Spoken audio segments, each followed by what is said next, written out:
You're a Power Ranger, Harry. I'm a what? Guys, I'm getting very close to the end. Today I'll be discussing with you guys Power Rangers Mystic Force, which starred wizards and magic and spells and goblins. And Rita Repulsa too, she was in here.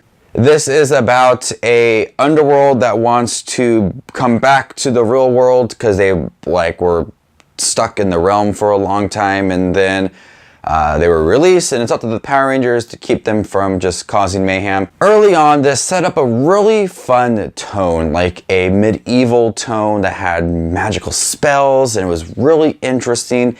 Then they introduced the Power Rangers and their hometown and their jobs where they were working at a record store. And so it kind of had this two tones that were conflicting. It was either kind of dark and medieval-ish, and then it was Power Rangers and upbeat and Disney.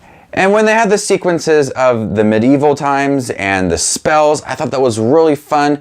And then when they were at the record store, it was a bit corny. Then the corniness just took over and it wasn't fun anymore. I mean, they were attempting spells, and it was kind of cool. They had like a young girl who couldn't master any spells, and then they had the Power Rangers who could do magical spells, and one of the magical spell was to get boxing gloves. I mean, did they really have those in the medieval times? I'm pretty sure they didn't. I found a lot of the Rangers forgettable in this show. I really don't remember any of them. They all just kind of blended together and had really, really bad acting skills.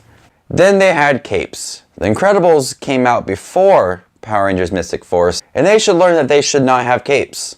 No capes. It looks ridiculous. This ran for 32 episodes, and at the end of the series, they had this Mystic Mother, and that was played by Rita Repulsa, the actual actress that played Rita Repulsa.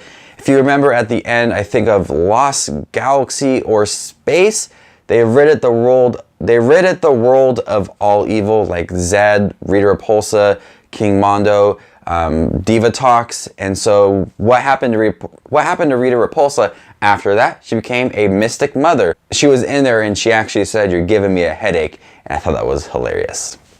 So Mystic Force, it had a fun magical wizard vibe for it at times, and at times the other tone kind of conflicted with it.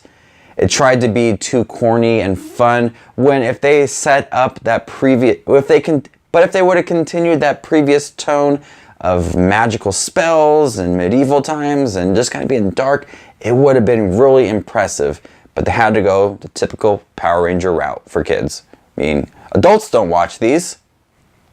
So I'm gonna go ahead and give Power Rangers Mystic Force a C+. It started off really well, ended off pretty bad. So another Power Ranger series down, getting very close. Up next is Operation Overdrive, which is considered to be one of the worst. Thank you guys for watching my review for Power Rangers Mystic Force. This is Just to Watch Movies. Thank you guys for watching as always. If you guys like this video, give it a thumbs up and subscribe to my channel here on YouTube. You can also find my Facebook, Twitter, Instagram, all in the link down below for that. This is Just Watch Movies, and you stay classy, YouTube.